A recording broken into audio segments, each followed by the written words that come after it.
누구도 하고 싶지 않은 것이 모발 이식 재수술이긴 한데요. 왜 실패하게 되고 어떤 경우에 재수술을 하게 되는지 이 영상을 확인해 주세요. 안녕하세요. 탈모에 관한 모든 정보를 공유하는 탈모 인사이드 닥터 클라우드입니다. 모발 이식 재수술을 하는 경우는 크게 두 가지입니다. 첫 번째로는 디자인이 마음에 들지 않아서입니다. 이런 경우에 재수술을 하는 것은 자기의 선택이고 꼭 해야 되는 재수술은 아닙니다. 어떻게 보면 우리가 흔히 모발 이식 재수술이라고 할 때는 두 번째 요인에 의한 것이 주된 것일 건데요. 주로 생착률이 떨어지는 경우에 하게 됩니다. 모발 이식 재수술이 어떻게 해야 성공하는지, 그리고 왜 실패했는지 하나하나 알아보도록 하겠습니다.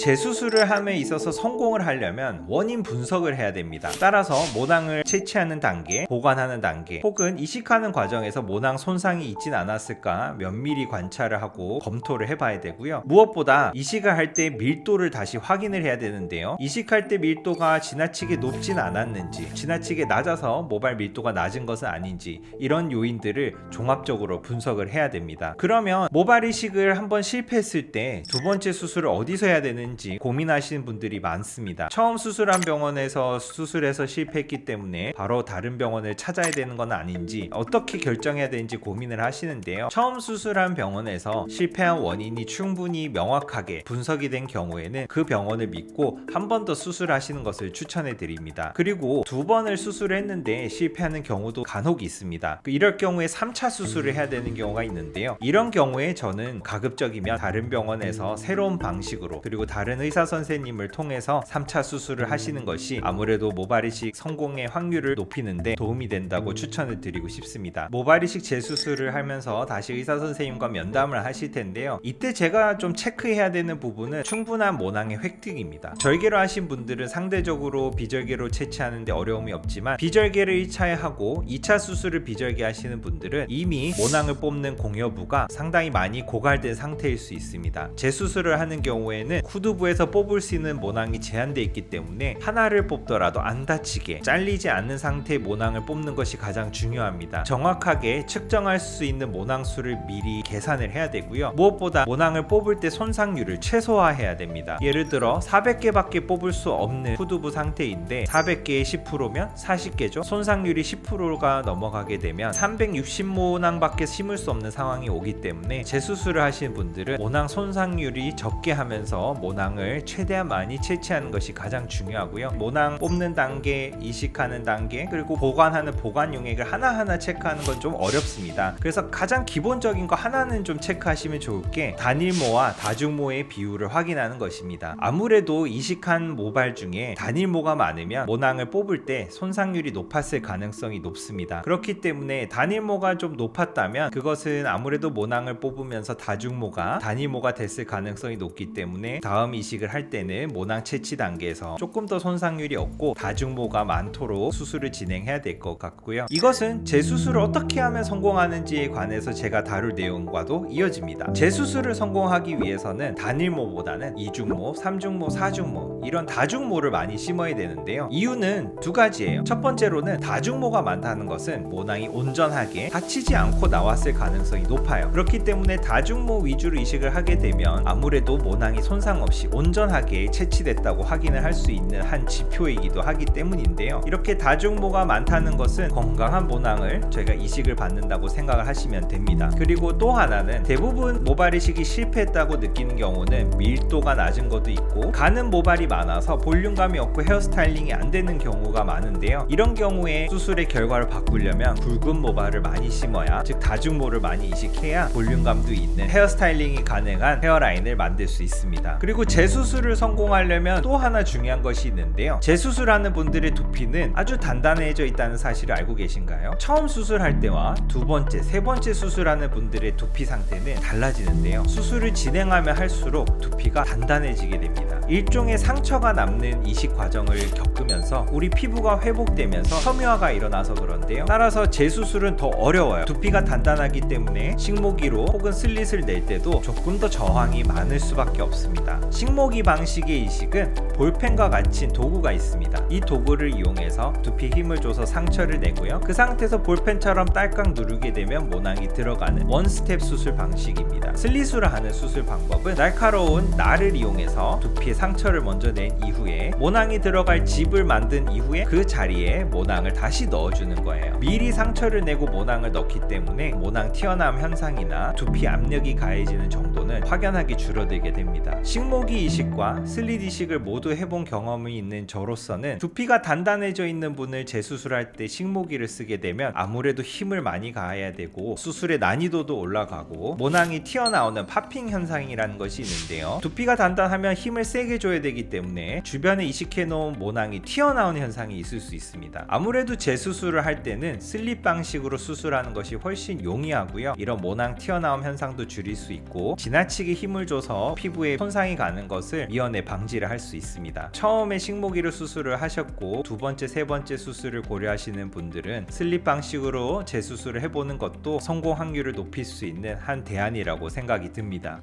맘모스.